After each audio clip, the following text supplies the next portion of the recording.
Selamat pagi Bapak Ibu Saudara yang terkasih, Shalom. Kembali kita dipertemukan dalam waktu teduh pagi, dalam saat teduh bersama Gereja Toraja Jemaat Bogor, edisi Minggu 4 September 2022. Bacaan kita 2 Raja-Raja 17 ayat 24 sampai 41. Mari bersama kita berdoa. Bapa yang Maha Kasih dalam sorga, kami bersyukur di hadapan-Mu pagi ini dalam Minggu Raya. Kami menikmati kasih dan tuntunan-Mu dan bersyukur bagi Allah untuk setiap waktu. Pagi ini di hadapan-Mu kami rindu membaca firman-Mu. Tolonglah kami ya Roh Kudus, sehingga firman Allah ini tidak berlalu begitu saja, tapi kami hidupi, kami maknai, dan kami lakukan dalam perjalanan hidup ini. Bersabdalah Tuhan, kami siap mendengarkan firman-Mu, ampuni dosa-dosa kami. Di dalam nama Yesus, firman yang hidup, kami berdoa. Amin. 2 Raja-Raja 17 ayat 24 sampai 41. Orang-orang Samaria. Raja Asyur mengangkut orang dari Babel, dari Kuta, dari Awa, dari Hamat, dan Sefarwaim. Lalu menyuruh mereka diam di kota-kota Samaria menggantikan orang Israel. Maka orang-orang itu pun menduduki Samaria dan diam di kota-kotanya. Pada mulanya waktu mereka diam di sana, tidaklah mereka takut kepada Tuhan. Sebab itu Tuhan melepaskan singa-singa ke antara mereka yang membunuh beberapa orang di antara mereka. Lalu berkatalah orang kepada Raja Asyur, bangsa-bangsa yang Tuanku angkut tertawan dan yang Tuanku suruh diam di kota-kota Samaria tidaklah mengenal hukum beribadah kepada Allah negeri itu.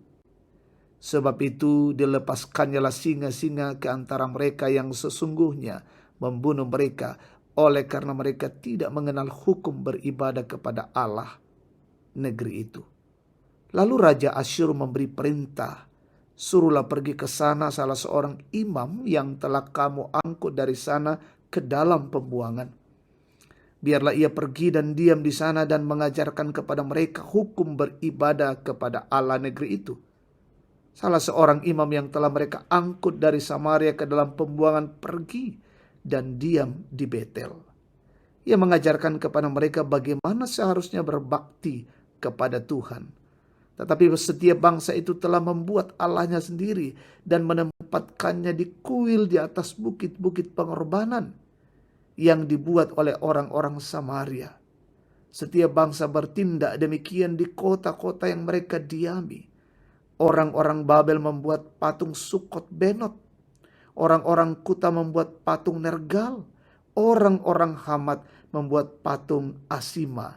Dan orang-orang Awa membuat patung Nibas dan Tartak. Orang-orang Sefarwaim membakar anak-anak mereka sebagai korban bagi Adramelek dan Anamelek, para allah di Sefarwaim. Di samping itu mereka berbakti kepada Tuhan dan mengangkat dari kalangan mereka imam untuk bukti-bukti pengorbanan. Maka orang-orang inilah yang melakukan ibadah bagi mereka di kuil di atas bukit-bukit pengorbanan itu.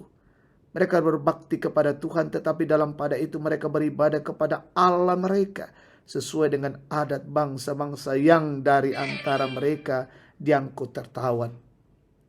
Sampai hari ini mereka berbuat sesuai dengan adat yang dahulu. Mereka tidak berbakti kepada Tuhan dan tidak berbuat sesuai dengan ketetapan hukum, undang-undang dan perintah yang diperintahkan Tuhan kepada anak-anak Yakub yang telah dinamainya Israel. Tuhan telah mengadakan perjanjian dengan mereka dan memberi perintah kepada mereka, janganlah berbakti kepada Allah lain, janganlah sujud menyembah kepadanya, jangan beribadah kepadanya, dan janganlah mempersembahkan korban kepadanya.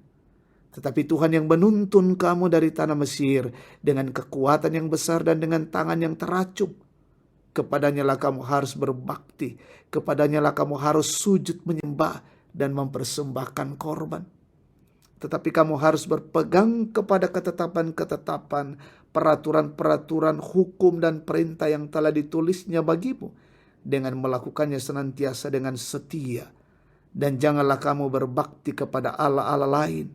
Janganlah kamu melupakan perjanjian yang telah kuadakan dengan kamu, dan janganlah kamu berbakti kepada Allah lain, melainkan kepada Tuhan Allahmu. Kamu harus berbakti. Maka ia akan melepaskan kamu dari tangan semua musuhmu. Tetapi mereka tidak mau mendengarkan, melainkan mereka berbuat sesuai dengan adat mereka yang dahulu. Demikianlah bangsa-bangsa ini berbakti kepada Tuhan.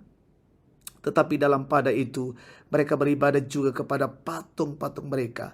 Baik anak-anak mereka maupun cucu cicit mereka melakukan seperti yang telah dilakukan nenek moyang mereka sampai hari ini.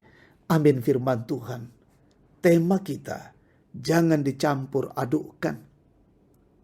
Saudara-saudara yang dikasihi Tuhan, salah satu kisah yang unik dalam sejarah Israel sebagai kisah Allah adalah dilibatkannya Raja Asyur, bangsa kafir musuh Israel, dalam menyatakan kebaikan kepada umat Israel.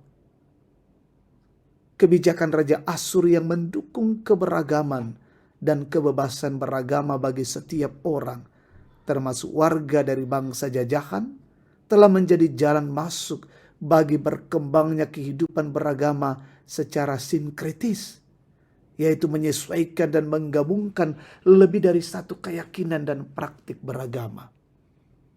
Tentu saja Raja Asyur lebih mengutamakan kepentingan politik, dan karena itu ia tidak menganggap masalah untuk mewajibkan warga Asyur yang dibawa ke wilayah Samaria untuk beribadah kepada Allah orang Israel, sambil tetap menyembah juga dewa sembahan mereka di tempat asalnya, termasuk penyembahan yang mengorbankan manusia.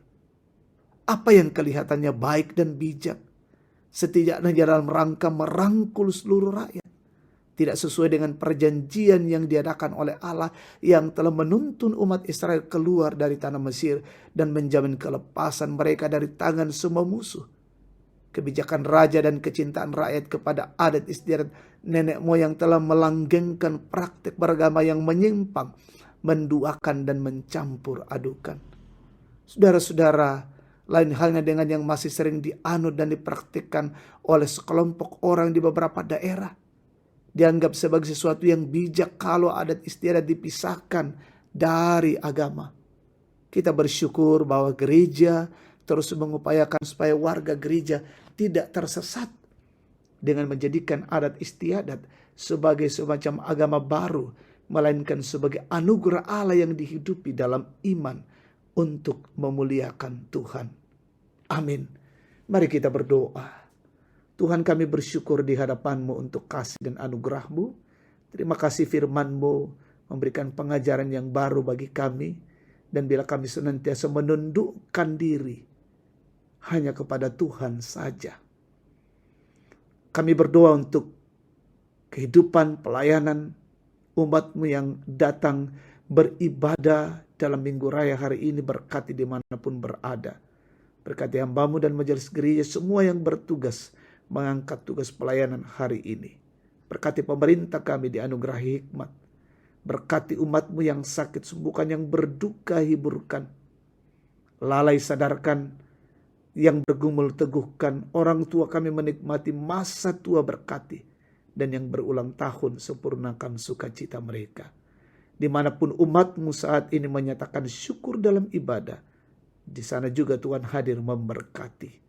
Inilah doa syukur, pujian dan hormat kami persembahkan padamu di dalam nama Tuhan Yesus, Tuhan dan Juru Selamat. Amin. Demikian waktu teduh pagi. Tuhan memberkati kita hari ini. Selamat hari Minggu.